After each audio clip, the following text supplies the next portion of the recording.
I'm Bonnie Gardner. I'm co-chair of the Public Affairs Forum of the First Unitarian Universalist Church of Austin. Welcome.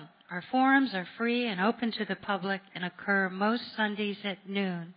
For more information on our forums, please go to our church website at www.austinuu.org. Today I'm really excited and honored to be introducing Dr. Robert Jensen, who's going to be speaking on Plain Radical Politics, a vision for a sustainable future. Dr. Jensen is going to be discussing his political and ecological vision based on his new book.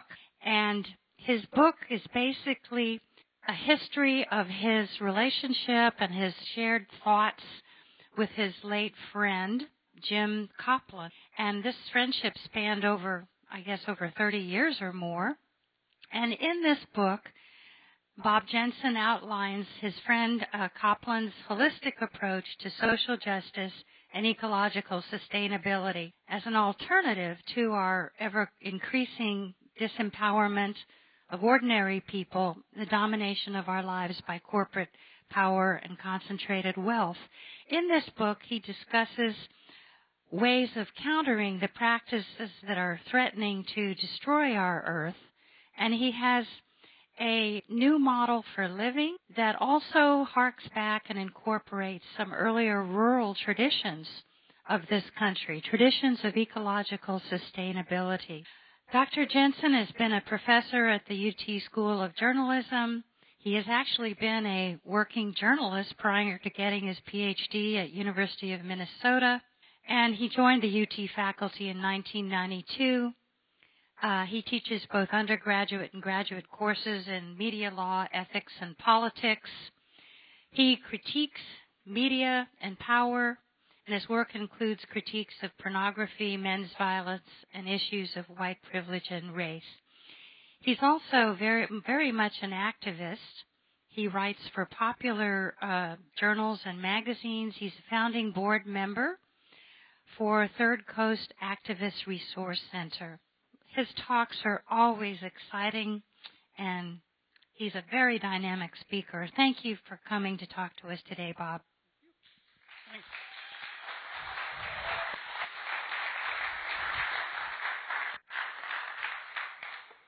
Thank you, Bonnie, and thanks to everybody here at First UU, a congregation that has been putting up with me for many years now. I recognize a lot of familiar faces in the room. We are going to talk today about this book, Plain Radical, Living, Loving, and Learning to Leave the Planet Gracefully. And let's set ourselves a task this morning. The task is trying to figure out how to live in a world defined by what my friend Jim Copeland used to call multiple cascading crises. Not just occasional problems here and there, but multiple cascading crises, crises on every front, on the human and the ecological, and cascading crises, increasingly crises that unfold in ways we cannot predict and interact in ways we cannot always fully understand. We have an important task in front of us if there is to be an ongoing human presence on the planet. I always like to start upbeat, set the task out, but I think a lot of us feel that sense of urgency in naming honestly the nature of the problems in the world today. We're in the middle of a political campaign where that is rarely done. And so that is the task for those of us who are willing to look, I think, honestly at the state of the world. From the introduction, you know a bit about who I am. I've been teaching at the University of Texas for 24 years, and I write quite a bit and mouth off quite a bit in public. You probably don't know who Jim Copeland was, and there's no reason you should, because Jim was the type who liked to work behind the scenes. He was the quiet type who made sure organizations functioned. He was the person who was always pushing others out front to speak and being happy in the background. So you can see we were a great pair, right? Loud, mouthy, public, obnoxious, and quiet, thoughtful behind the scenes. So naturally, Jim and I connected. I met Jim when I started graduate school in 1988, nearly 30 years ago. And people who know Jim well and know my writing are aware of something I'll now confess to you, that I've never really had an original thought in my life. Everything I've ever written or said is basically started in conversation with Jim Coplin. Jim was one of those people who had a profound effect on a lot of people. He was a teacher, an organizer, an activist, and just a wonderful member of communities. And through that, over the years, his effect on people is really hard to describe. There are concentric circles of many people who can make a claim not unlike my own, which is, I don't know who I would be if I hadn't met Jim Coplin. He had that kind of effect on people, and probably on me as much as anybody. So I'm here to say that if you've read any of my other books or read articles of mine online, you actually do know Jim Coplin in some sense, because for most of my career I have been Jim Coplin's ventriloquist dummy. He would think and talk, and then I would write it down and eventually say it out loud. When Jim died a little over 3 years ago, because he left no written record of his own thinking, it felt appropriate for me to write a book honoring that. Not only honoring Jim and his own thought, but honoring all of those elders in the world who've made that kind of contribution. He would never let me do this when he was alive. I constantly wanted him to co-author articles with me or let me use his name, and he would wave me away. He couldn't be bothered with it.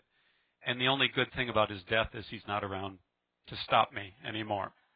And so I went through the thousands, literally thousands of pages of correspondence between Jim and myself, and tried to articulate the vision of the world that he helped me form and is really his vision. So the book, Plain Radical, I'm describing as a polemical memoir. It is a memoir in the sense it's a story of Jim, of me, of our life together, but it's also a polemic. It's an argument about how to understand the world. And I'll touch on some of that, but before, I want to, again, try to explain Jim a little more to you. The title of the book, Plain Radical, captures some of it. He was a very plain person and a very radical person, all at the same time. One way to understand Jim Coplin is that, in some sense, he lived in 3 different centuries. Now, he was born in 1933, but he really was born into a 19th century world. He was born on a farm in central Minnesota, near Vergas. Anybody from Vergas, Minnesota in the room today? No. Rarely happens. He was born on a farm that did not yet have electricity. The crop that his father put in after he was born that year was put in behind a team of horses. He was born into a world shaped by the agrarian rhythms of 19th century life. Life hadn't changed much in that part of the world. Of course, he was literally born in the 20th century, and like people of that generation, saw an incredible amount of change, political change, cultural change, technological change in the 20th century, and he lived into the 21st century, where he was always skeptical about the high-tech giddiness of the 21st century, right? The obsession with new gadgets that drives so much of our culture. So Jim had that kind of understanding, that scope of experience that let him think about the world in a particularly, I think, unique way. If I were going to describe Jim's life, there are three terms that come to mind. As many of you know, I'm a member of a Presbyterian church, St. Andrew's Presbyterian here in Austin. And as a good Christian, I always think in threes. Right? That's just the way our minds work. Now, as a slight digression, there are some members of the Presbyterian denomination that don't consider those of us at St. Andrew's good Christians. That's a digression and a long story some of you may be familiar with. But three terms come to mind, and luckily they're alliterative. The older I get, I not only favor lists of three, but I prefer alliteration. It's easier for me to remember. And the three words that come to mind to sort of describe Jim are reverence, resistance, and resilience. You're going to appreciate this alliterative list of three. You don't have to make any notes. You're going to go home, you're going to remember exactly what we were talking about.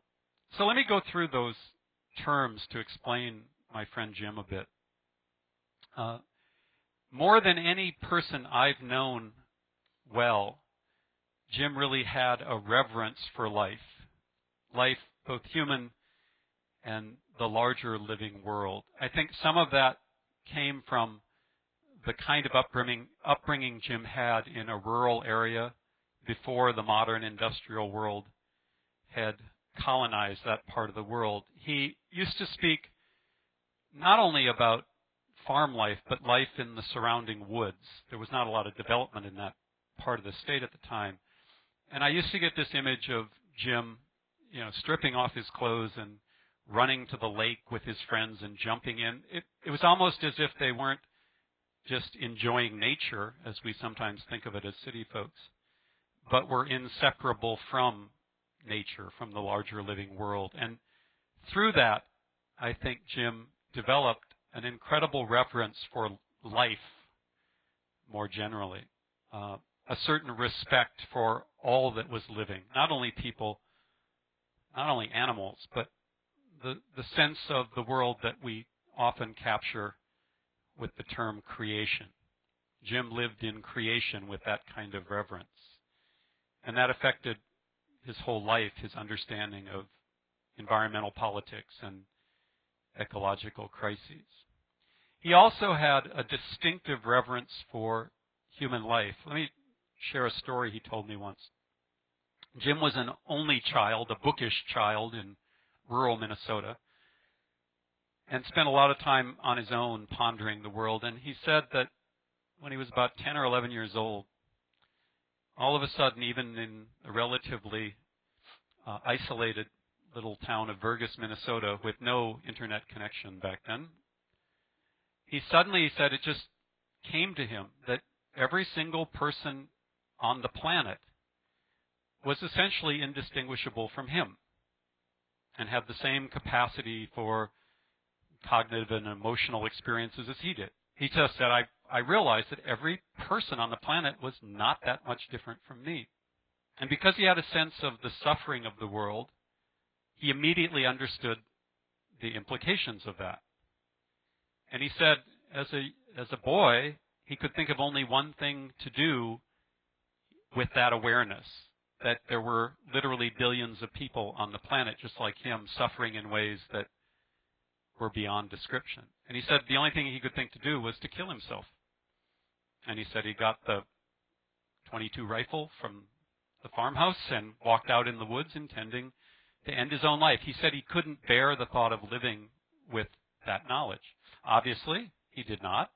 He thought better and came back in and continued with his life. But that reverence for both all of creation and the specific reverence for human suffering really defined Jim's life from there till the day he died. And he walked in the world with that kind of reverence. Especially in religious spaces, we throw that term around a lot. And Jim Copeland, more than anybody I know, lived it and felt it deeply every day.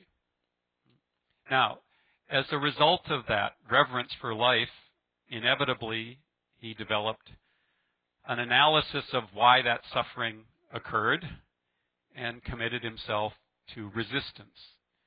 So as an adult, Jim spent his entire life in some form of resistance to illegitimate authority that produces that suffering. In his case, it started in 1964 when he moved from his graduate program at the University of Minnesota to Nashville, Tennessee, to teach at the college in Nashville that somebody's going to prompt me because, pardon? Not Tufts? Vanderbilt, thank you very much. Another sign of aging, the memory.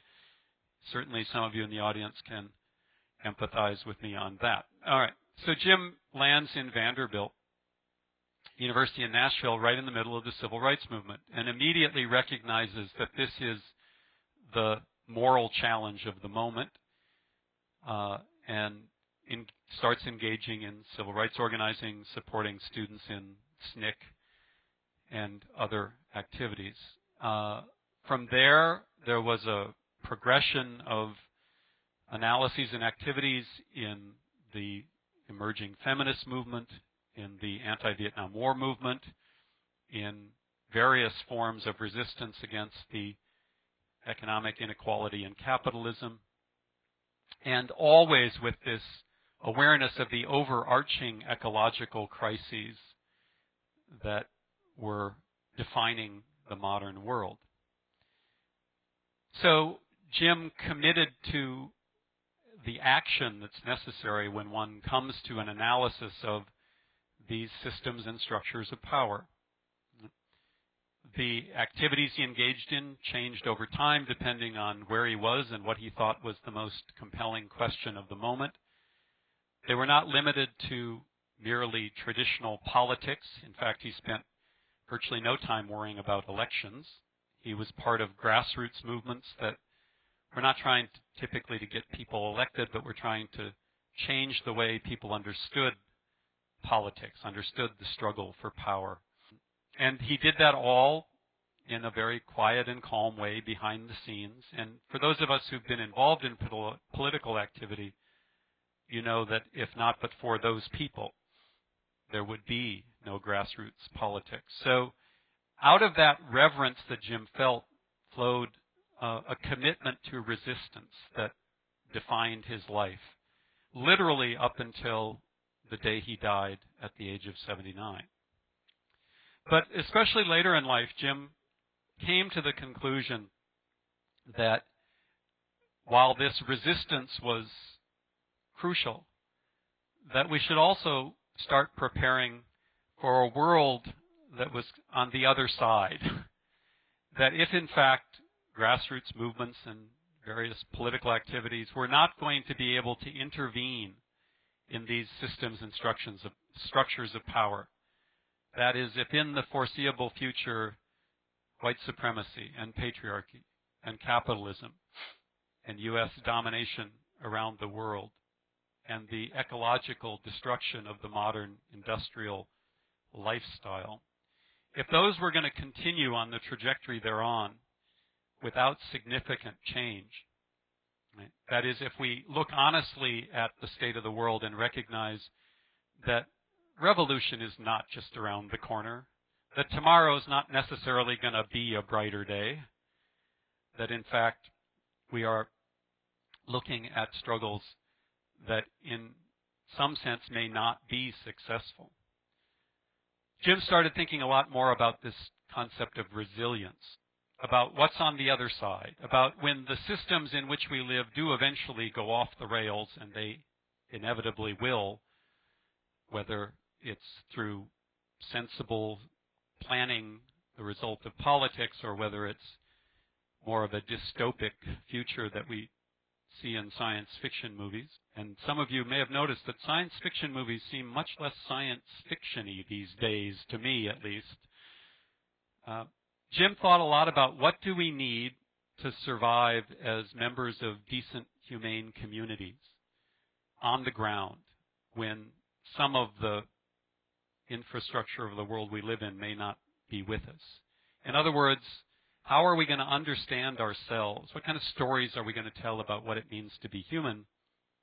And what kind of skills do we have to live when the high-energy, high-technology world that we now so often take for granted is no longer with us? Right? And Jim spent a lot of time, especially in the last decade, thinking about how one builds community in a meaningful way, communities where people will take risks for each other, where people feel connected at that deep level, and how you remind people of the need to live up to the need for the skills that are required in a low energy world, such as gardening and canning and preserving food and cooking and all of the things that are crucial when we are no longer living in a world of high energy, high technology. Now, you might be thinking that Jim was not, the always skipping down the sunny side of the street, whistling a happy tune, yes? And that's exactly true. Jim was a unique person in some sense in that he was able to look at the world honestly, analyze the world, come to the conclusion that we're screwed, and still get up every morning and commit to that work. By the end of his life, Jim had a pension and the financial means to live pretty much any way he wanted to, yet he stayed committed to a very frugal, community-based existence that saw him every day getting up and going to do the work that he had committed to.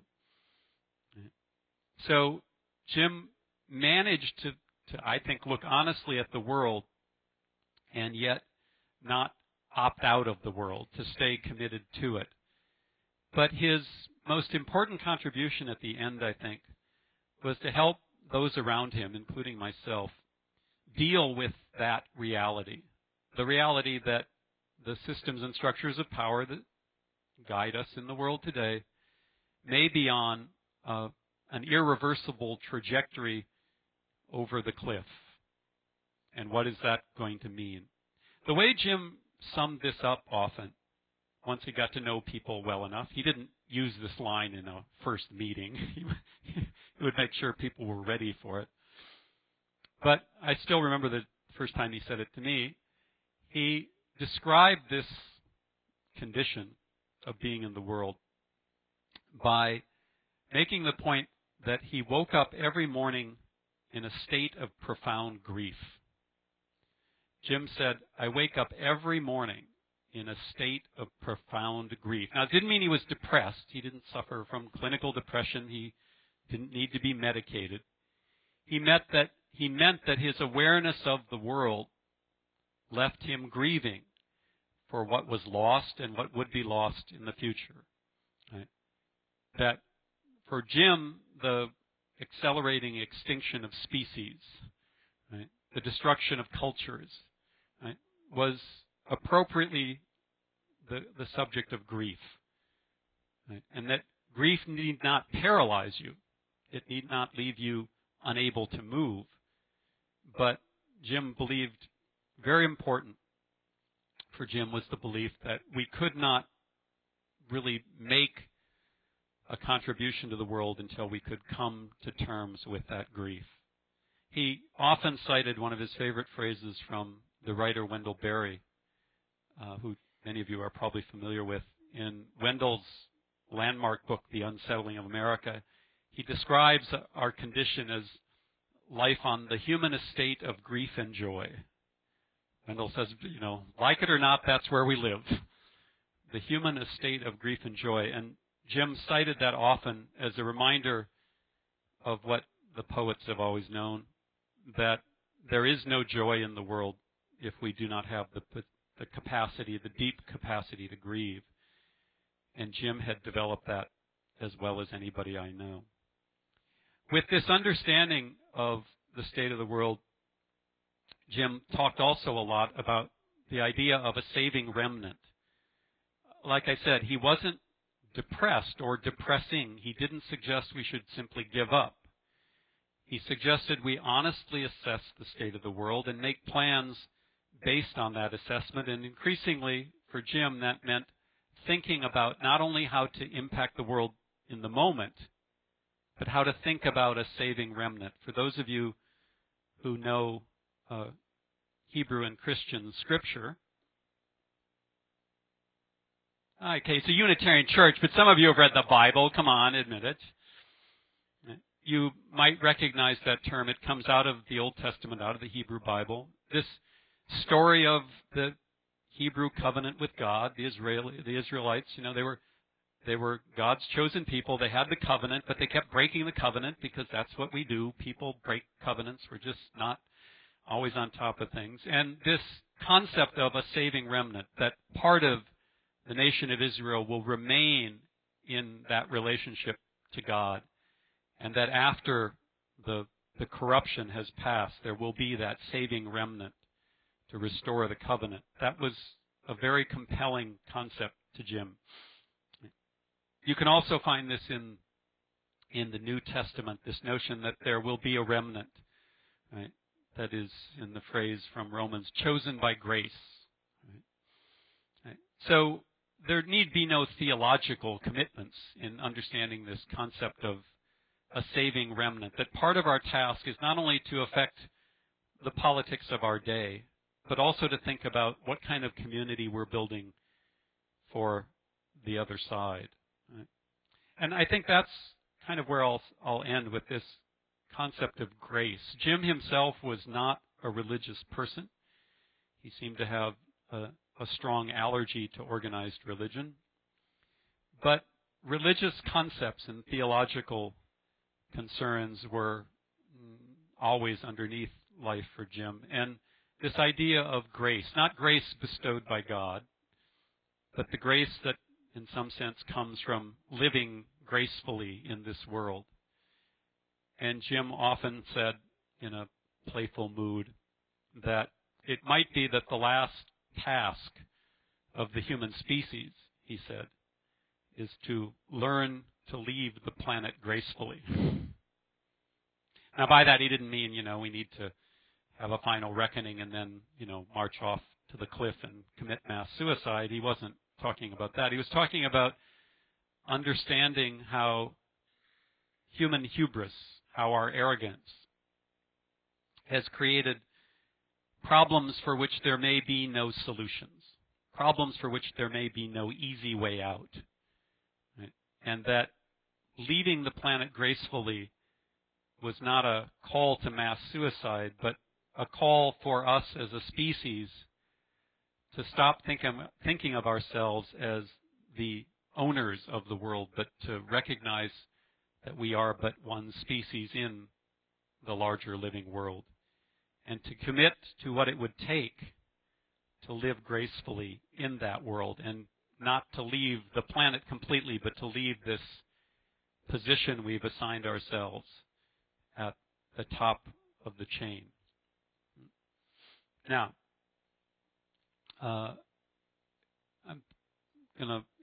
that's a little heavy. You can see people weighed down, so we're going to move to the upbeat ending. Are you all ready for the upbeat ending? Good.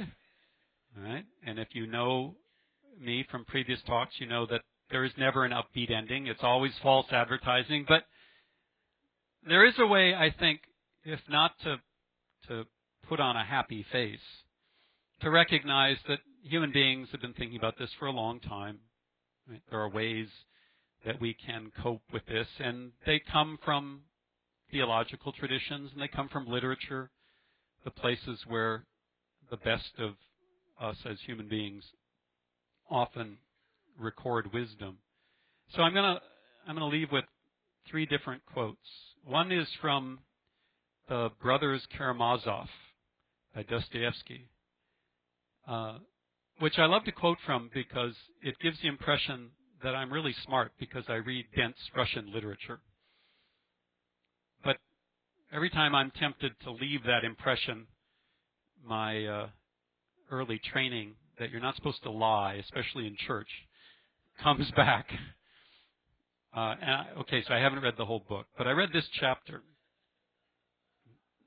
because I heard this phrase, "Love in action is a harsh and dreadful thing compared with love in dreams." It's a lovely thought. And I went back and found the context for this. So I'm going to read at length from the long paragraph that comes from. So this is one of the characters in the book advising another, and I think there's a lot of wisdom in this worth considering. If you do not attain happiness, always remember that you are on the right road and try not to leave it. Above all, avoid falsehood, every kind of falsehood, especially falseness to yourself. Watch over your own deceitfulness and look into it every hour, every minute. Avoid being scornful, both to others and to yourself. What seems to you bad within you will grow purer from the very fact of observing it in yourself. Avoid fear, too, though fear is only the consequence of every sort of falsehood. Never be frightened at your own faint-heartedness in attaining love. Don't be frightened overmuch even at your evil actions.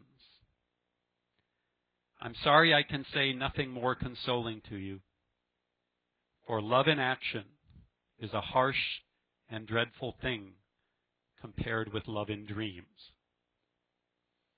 And ever since Jim died, I've thought a lot about that, because for Jim, the organizing principle of love demanded action in the world.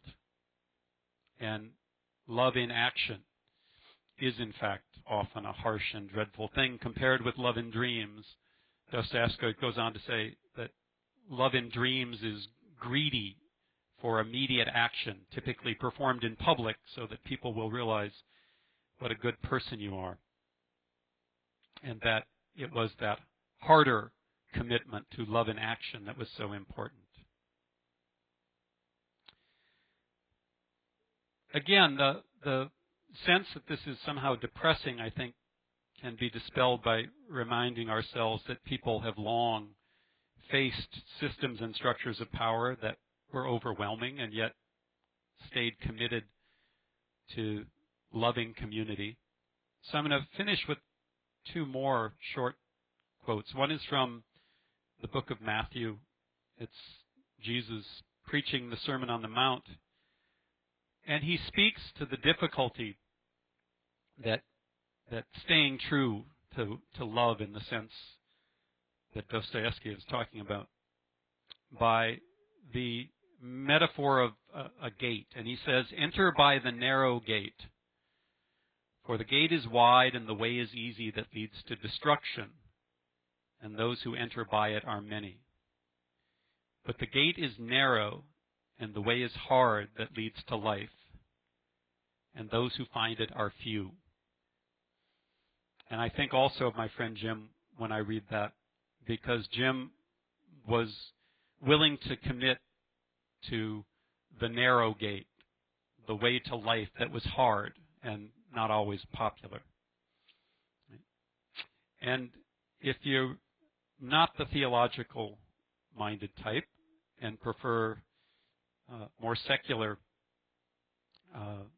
expressions, I found in a song, a pop song written by Billy Bragg and Natalie Merchant, a similar thought that I'll leave you with. In a lovely song they wrote called "Bread and Circuses," which pokes at the hypocrisy of so much of contemporary religion. They say, "The gates of hell stand open wide, but the path of glory you walk single file." And I've always liked that image because there is a sense, I think, when one confronts the reality of the world, that one is alone. And in some ways that might be inevitable, that feeling of being alone. Maybe it's required to move forward. But that image of people walking single file always appealed to me, because if you think about walking through the narrow gate single file, to mix those two passages, when you walk single file, you go through the gate by yourself. There's a kind of solitude to that. But walking single file, there is always someone ahead of you who, if you falter, can reach back to help pull you through. And there will always be somebody behind you who is relying on you for that assistance as well.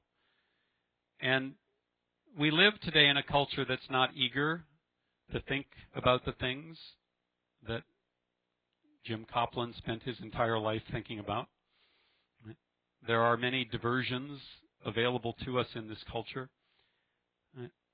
And often those diversions seem more appealing than the hard work of coming to terms honestly with the world in which we live. But there is a reward to a kind of relentless honesty. And the reason I can say that with some certainty is because I watched my friend Jim Coplin live that honesty and live a very rich and rewarding life as a result of that honesty. It wasn't the kind of life that makes for good reality television, but it is the kind of life that when we do leave the planet gracefully, individually as Jim did, you leave behind a memory in the hearts and minds of many people that will endure. And that is, to me, the lesson of Jim Coplin's life, that the commitment he had to that relentless honesty does pay off, both in one's own life, but in what one leaves behind as well. So with that, we'll open it up to questions, comments, challenges to anything I've said. The floor is open. Thank you, Bob. And I know that's going to stimulate a lot of discussion. Douglas Bauer. You mentioned at one point thinking about living in a post-high energy, post-high-tech world, and you gave examples of gardening and canning. Have you considered if there could be kind of a middle ground? What I have in mind is I used to work for a European company that made things like solar-powered lanterns for huts in Africa, and where people that were living slightly above subsistence level could take advantage of at least elements of the high-tech world in a sustainable way. Yeah. So there are 7.4 billion people on the planet now. We recognize that if we take the lifestyle that most of us in the room probably live, the energy consumption, the material consumption of most of us, right, and extend that to all 7.4 billion people on the world, that it's game over. The world ends today if we could magically create a world with our level of consumption. So that presents the first problem, is that we know we live in a way that we cannot generalize to the rest of the world, which violates everybody's moral principles. In a world where half the people in the world live in some state of abject poverty, we know that the level at which we live is morally unacceptable. And we know that extending the level at which we live to the entire world is ecologically unsustainable. So we're in a bit of a pickle. And where does that lead us? Well, for some it leads to kind of apocalyptic thinking about the rapture or various other versions of it, right? Often spurred by a kind of religious fundamentalism. For others, it leads to what some of us call a kind of technological fundamentalism, a belief that we're not going to be saved by God in the rapture, we're going to be saved by human cleverness. Right? And I think that's appropriately labeled a kind of fundamentalism, because it assumes that all of the problems that we face can be solved through this same human creativity, including, interestingly, the problems created by previous uses of human creativity. So it's kind of doubly fundamentalist, because we believe, without a lot of evidence, that we can solve every ecological problem we've created, including those we've created by previous technologies. So a lot of us don't believe we're going to find a way out of the trap we've created through technology. And Jim constantly talked then about the skills required to live in a low-energy world, which at some point will define the human presence on the planet. But your point is also well taken, that the transition from the world we live in to a lower-energy world can be more or less humane, depending on how we distribute the energy available to us. And therefore, it's incumbent upon us to pursue those technologies, such as solar and wind and all of those, right, and try to find ways to distribute the benefits of that energy more equitably around the world. But in the end, I think what we come to terms, or what we should come to terms with, is that there is no combination of renewable energy that is going to power the world at the level that we currently live in the first world. That this so-called first world lifestyle is simply unsustainable. We used to think in terms of centuries. Increasingly, many of us think in terms of decades. Right? That when you look at these cascading ecological crises, not just climate change is the big one, but every marker of the health of the ecosphere that you can find gives us one message, that things are bad and they're getting worse. It doesn't really matter which one you look at. You can look at, as I mentioned, the level of biodiversity, the rapid acceleration of extinction of species. A favorite one for my taste, coming from a rural state, is topsoil loss. If you look at the rate of the loss of topsoil, which is what food grows in, for those of you who grew up in cities your whole life. Food grows in soil, remember. At the current rate of erosion, within somewhere over 100 years, there would literally be no topsoil left in the world. Right? You look at chemical contamination, both in ecosystems, in our own bodies, right? And all of these add up to these cascading ecological crises. And I know of no technological fixes that come close to allowing us to continue to live at this level. So in addition to the research and development necessary for alternative energy sources, which is crucial, I think we also have to start thinking about what it means to transition to a low energy world, which simply means fewer gadgets and learning to live in community in different ways. We have a question from Richard Halpin. So thanks for your remarks. As usual, insightful and relentlessly honest. Talk to us some more about grace. This kind of grace you spoke about, living gracefully, this revenant of grace, and the energy that it creates, the newness, the renewableness, the creation that I heard you saying grace we can develop creates. Well, if I understand the question, I mentioned that Jim helped me develop an analysis of all of the systems of illegitimate authority, the systems that structure our world, distribute power and wealth in ways that are inconsistent with our own moral positions. And let me just emphasize, I'm not, in this sense, preaching and suggesting to you that the systems of the world violate the moral positions you should hold. I'm saying they violate the moral positions that virtually all of us hold.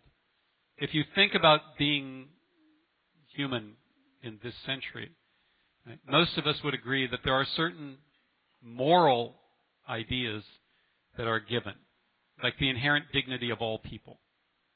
I don't know anybody who would challenge that, especially in a Unitarian church. Right?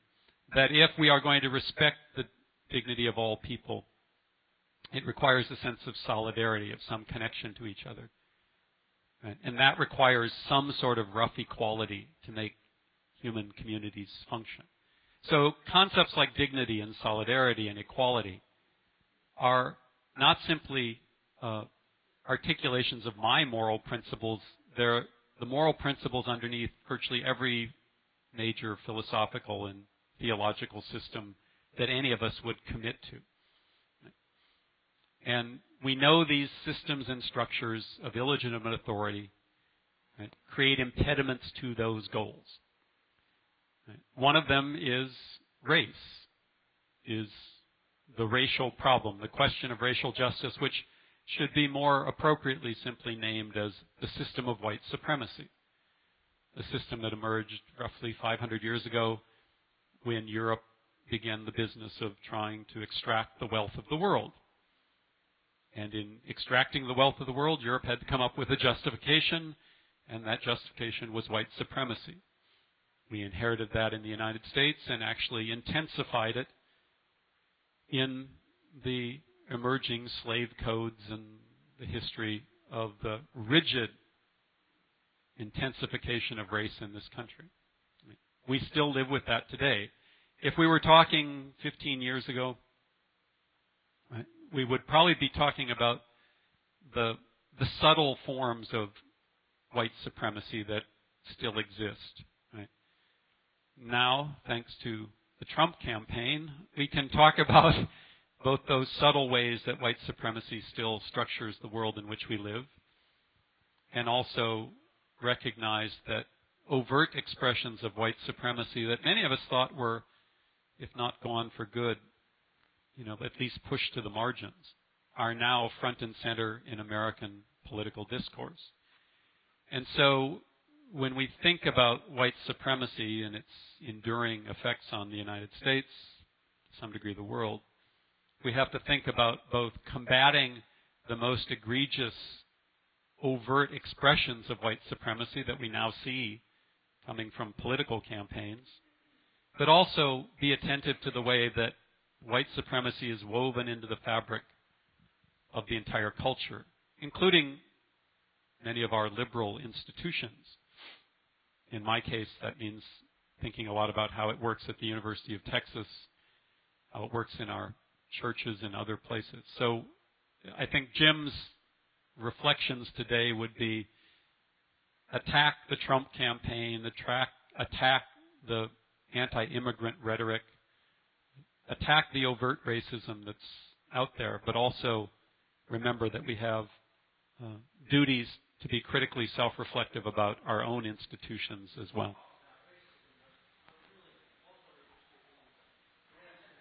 So we've been cataloging in this hour together the signs of aging. One is that I can't remember anything, and the other is now, quite obviously, that I can't hear anything either. Yeah. So the question was not about race, although I must say, don't you think that was an incredibly eloquent answer about race? That's, yeah. Answering the question that wasn't asked. Thank you very much.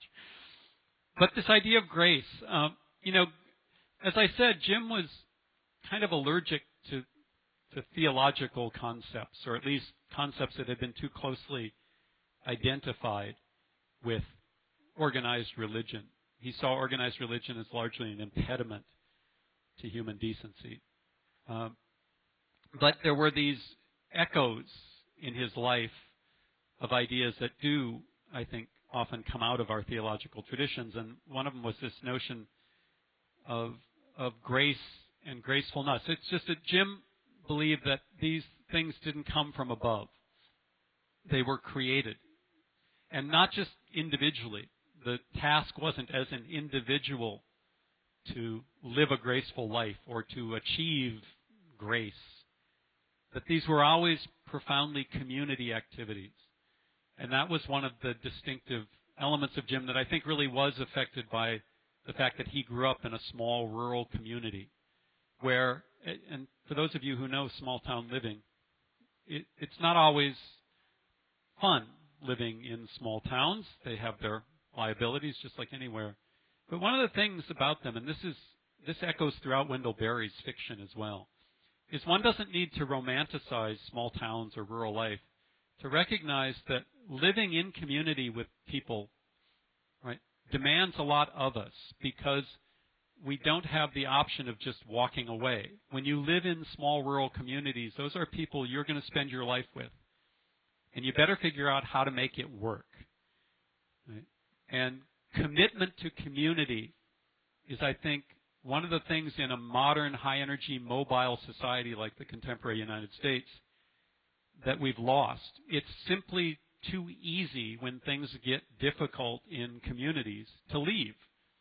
Right? And I've done it many times in my life. And as I get older, I start to think about what it means to make a truly lifetime commitment to a community. And I don't just mean living in a place, but it can be a political community, a congregation, where you say through thick and thin, I'm going to be part of this endeavor. And Jim committed to communities that way and tried to to help not only himself find this gracefulness, but help others as well, and especially young people.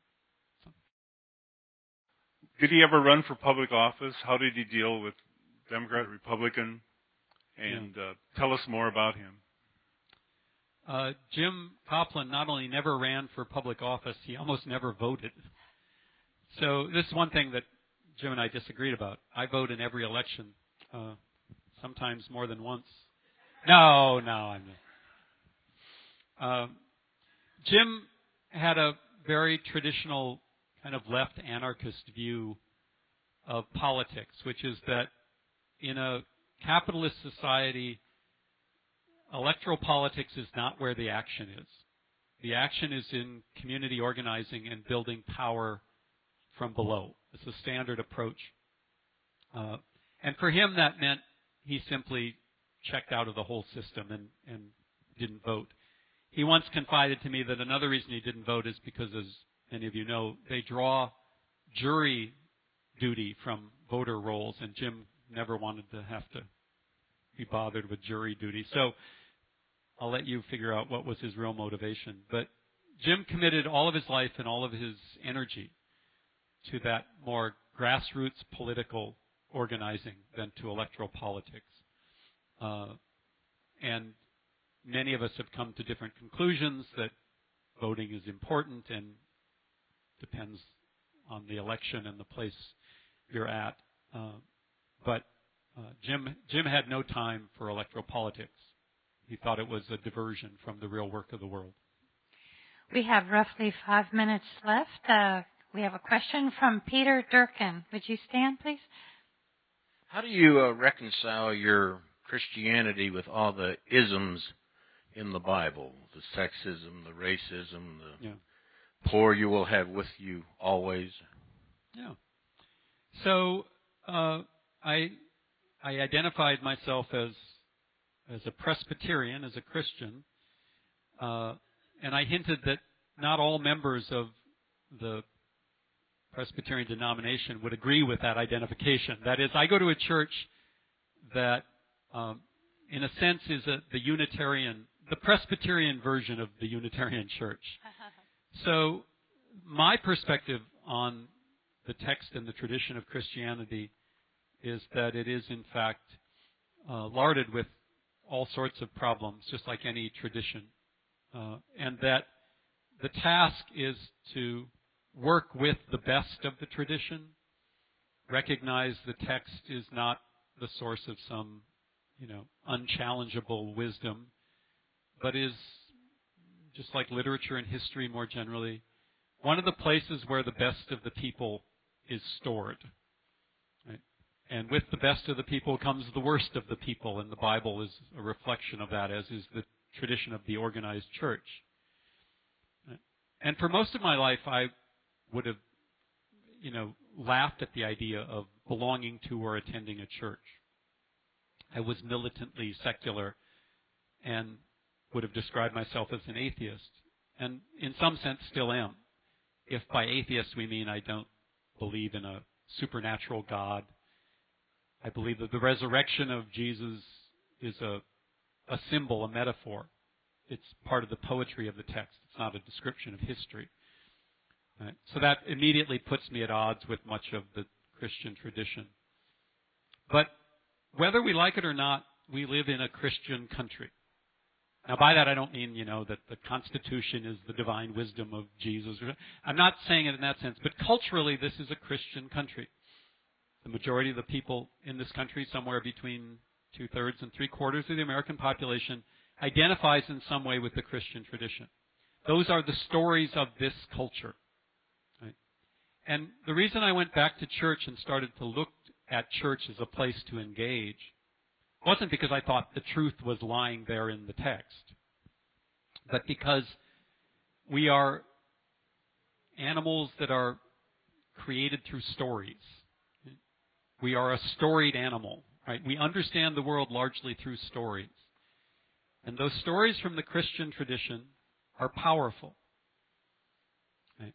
And I started to understand that those stories were my stories as much as they were Jerry Falwell or Billy Graham or any of the other. I just realized I was dating myself. I was just naming evangelical preachers who are either old or dead. So I thought it was important to struggle for how we define those stories, how we understand those stories. Again, not because they give us some unimpeachable truth, but because there is wisdom in them. And there are many ways people can explore that wisdom. I don't expect everybody to do it through theology. Right? And I don't expect everybody to do it the same way. But I think that the best of the people is there, and we need to constantly find ways to resurrect that as much as we can, whether it's through a Unitarian tradition that overtly merges the various strains, or in a particular denomination that still works with a particular set of stories. We have probably about 2 minutes left, and I'm wondering if you could close with a little commentary on those rural traditions which emphasize preservation of the resource base and community and neighborly helping. Yeah. You know, it's to me, as someone who was born and raised in North Dakota in a rural area, although I didn't grow up on a farm, it's easy to look at those areas that are isolated from the cosmopolitan world and laugh at them, as people in cities often do. But there are traditions in rural areas that I think we need to hold on to very tightly. Traditions of frugality, traditions of commitment to community, right? And we can do that without romanticizing rural life, right? But recognize that if we are going to move into a new future that is both just and sustainable, it's going to take the best of the traditions from across the world and across time in some sense. And those rural traditions are often dying. And it's very important that we hold on to the best of them, just as we hold on to the best of religion and the best of philosophy. That we're in a heap of trouble, people, and don't be picky about where you find inspiration. That would be my conclusion. Thank you so much, Bob Jensen. Thank you. Thank you very much. Appreciate it.